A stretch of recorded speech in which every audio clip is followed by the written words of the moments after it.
झारखंड के बागी इलाके में जग्गा अपने साथियों के साथ लूटपाट करता था। जग्गा का इतना खौफ था कि गांव वाले उसका नाम भी अगर सुन लेते तो घर के बाहर कदम नहीं रखते थे। वहीं एक छोटा सा गांव था बिलासपुर। वो अपने गाय और भैंसों के दूध की वजह से जाना जाता था। उस गांव के लोग दूध के व्यापार की वजह से बहुत मशहूर और सक्षम थे। इस बात से जग्गा बिल्कुल खुश नहीं था, क्योंकि उस गांव के मंदिर में जग्गा ने हीरे छुपा कर रखे थे। इन बिलासपुर गांव वालों का कुछ करना होगा। दूध की मलाई खा खा कर गांव वालों में बहुत घमंड आ गया है, और तो और उनके पास हमारे हीरे की ईंट भी है। हुजूर, आप हमेशा हीरे की ईंट के पीछे इतना परेशान क्यों रहते हैं? आखिर माजरा क्या है उस हीरे की ईंट का? कई साल पहले जब मैंने और मेरे साथियों ने सरकार की ट्रेन से हीरे के कीमती सामान चुराए थे, तब हम बिलासपुर गांव जाकर छुपे हुए थे। तब मैंने सारे हीरे बिलासपुर के मंदिर जो उस वक्त बन रही थी, पुलिस और अन्य डाकुओं से बचने के लिए मैंने उन हीरों को ईंटों में रखकर छुपा दिया था। तो हम उस गांव में जाकर डाका क्यों नहीं डाल देते सरकार? हम ऐसा बिल्कुल नहीं कर सकते। मैंने सांबा को कल रात को हीरों के ईंटों के बारे में पता लगाने के लिए भेजा था।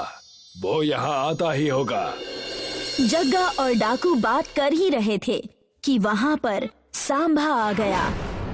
मैं इस गांव में चरवाहा बनकर गया था और मैंने हीरे ढूंढ भी लिए थे, लेकिन पुजारी के आने के डर से मैंने मंदिर की रसोई में हीरो की रोटियां बनवाकर रख दी।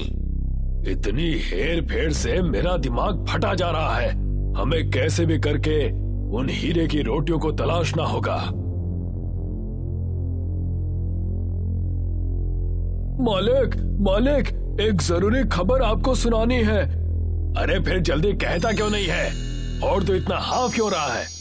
उन बिलासपुर वासियों ने हीरे की रोटियों को मंदिर का चमत्कार समझकर मंदिर में रखवा दिया है। मैंने जैसे ही ये खबर सुनी, मैं दौड़ता हुआ आपके पास आ गया। बिलासपुर गांव जाना जाता है उनके पशुओं के बारे में। अगर हम उन पशुओं को हथिया लें तो हमें हीरे की रोटियां जरूर मिल जाएंगी। जग्गा अपने डाकुओं की टोली को लेकर बिलासपुर के पास वाली तालाब पर जाता है। ये तालाब देख रहे हो?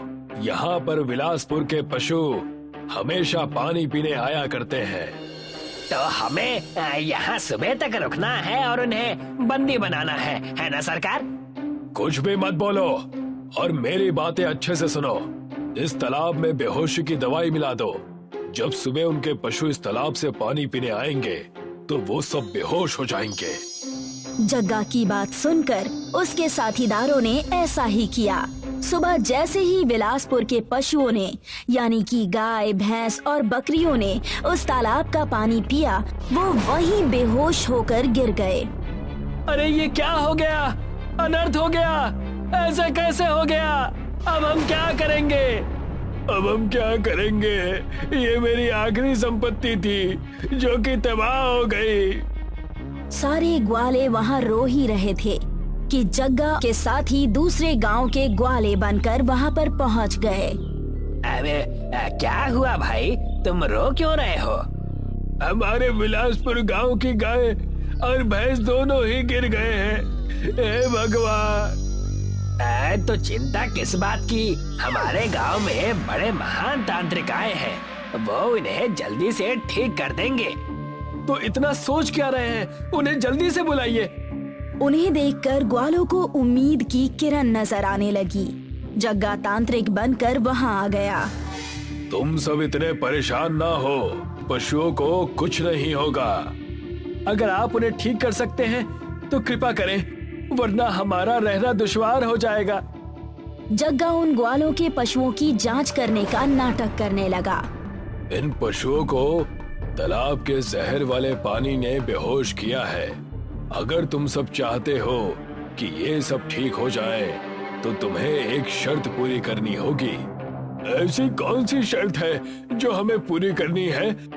तुम सबने इस तालाब के पानी को इतना गंदा कर दिया है कि इसमें जहर फैल गया है। इसकी शुद्धि करनी होगी।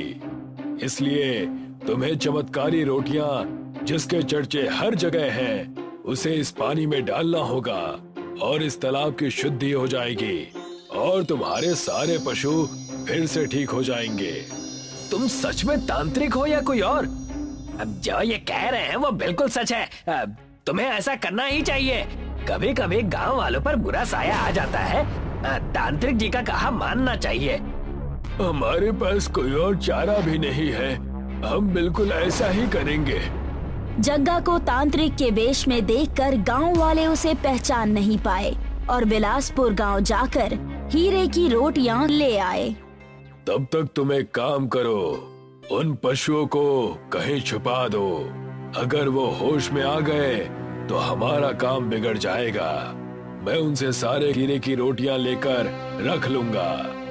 अब हुजूर, हमने पहले ही सारे पशुओं को अलग जगह कर दिया है। बस अब आप इनका ध्यान भटकाइए।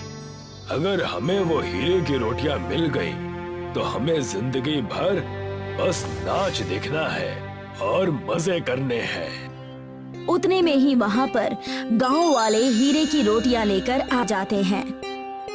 तुम्हें अब पता चलेगा कि असली खेल क्या है। क्या सोच रहे हैं आप? जल्दी से हमारे पशुओं को ठीक कर दीजिए। हमारे पास उनके अलावा और कोई धन नहीं है। सारी चमत्कारी रोटियां इस अपवित्र तालाब में डाल दो। उसके बाद उस तालाब के पवित्र होने का इंतजार करो। तुम्हारी सारी समस्या ठीक हो जाएगी। गांव वाले जैसे ही सारे हीरे की रोटियां तालाब में डालने ही वाले थे कि तब जग्गा उनसे कहता है, एक काम करिए, ये चमकती रोटियां आप मुझे दे दीजिए। जी, आप मुझसे ज्यादा जानते हैं, ये लीजिए। यही तो मैं चाहता था। जग्गा की बात सुनकर ग्वालों ने अपने हाथों से हीरे की चमकती हुई रोटियां उसे दे दी। अब मजा आएगा। इन हीरों से मैं माला माल हो जाऊंगा। सारे ग्वाले पानी में उतरे ही थे कि तभी उनके पशुओं की आवाज आने लगी। ये तो हमारे सारे पशुओं की आवाज है। लगता है वो ठीक हो गए। देखा, मैंने कहा था ना। तुम जैसे ही तालाब में सारी चमकती रोटियां डालोगे, तुम्हारे पशु ठीक हो जाएंगे। मुझे तो यकीन ही नहीं हो रहा कि ये सब ऐसा कैसे हो सकता है। चमत्कार, चमत्कार! हमें जीने का सहारा फिर से मिल गया। एक तरफ सारे ग्वाले खुश थे और दूसरी तरफ जैसे ही जग्गा ने उन हीरे की रोटियों को पानी में डाला, वो सब पत्थर की हो गईं। उनमें सिर्फ पत्थर ही पत्थर नजर आ रहे थे। ये कैसे हो गया? मुझे विश्वास नहीं हो रहा। आप इतना चिल्ला क्यों रहे हैं? आखिर क्या बात हो गई सरकार? हीरे की रोटियां पत्थर की रोटियां हो गई हैं। जग्गा और उसके साथी गुस्से में अपने डाकू के वेश में आ गए।